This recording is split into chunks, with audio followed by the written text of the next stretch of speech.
నేను మాట్లాడాలంటే నేను ఎవరితో మాట్లాడుతున్నాను? నేను అటు మీరు ఎదురుగా కాదు. అసలు ఏమి నేను ఒక మగాడిని.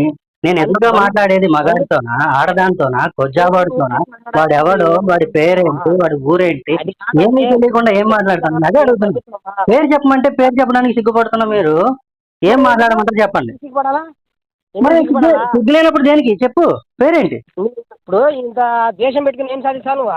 ఆ, దేశానికి దేశం అనేది ఇదో నీకు ఒకసారి నీకు తెలియకపోయి ఉండొచ్చు. ఒకసారి బైబిల్ చదువు. ఈయనబ్బా నీకు తెలియకపోయి ఉండొచ్చు. బైబిల్ చదువు ఒకసారి. అర్థమైందా? నువ్వు నీ పేరు చెప్పు ఫస్ట్ మాట్లాడదాం మిగతా విషయాలు. నువ్వు నీ పేరు చెప్పు మిగతా విషయాలు మాట్లాడదాం. నా పేరు పేర్లు గీళ్ళు ఏం అవసరం ఉంది నీకు? సరే ఫోన్ నెంబర్ ఉంది కదా? అసలు నువ్వు ఎవడు అని నేను నీతో మాట్లాడాలి.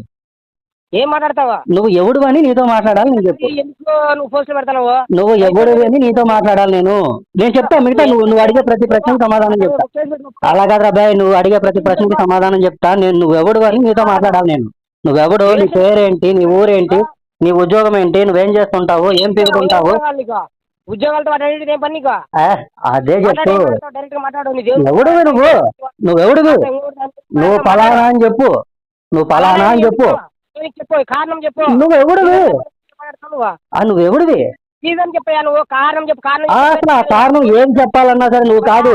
పలానా కారణం అనో ఇంకోటేదో నువ్వు పక్కన పెట్టు. ఇవన్నీ కూడా కాదు. నువ్వు అడిగే ప్రతి ప్రశ్నకి సమాధానం చెప్తా. నువ్వు అడిగే ప్రతి ప్రశ్నకి సమాధానం చెప్తా. అసలు నువ్వెవడు ముందు? సరే నువ్వెవడివి? నీ పేరేంటి? నువ్వెవడివి? నీ పేరేంటి? నీ ఊరేంటి? రాజకీయ నాయకులందరూ ఎక్కడ చదువుకున్నారు? క్రిస్టియన్ స్కూల్లో, మిషనరీ స్కూల్లో చదువుకోలేదా? సొల్లాపు. నువ్వు అడిగేదానికి సమాధానం చెప్తా. నువ్వెవడివి? సతీ సాగమని తీసేసింది ఎవరు? ముందంతా భర్త చనిపోతే భార్యను కూడా సమాధి చేయలేదా? కాసలేదా? రాజారాం.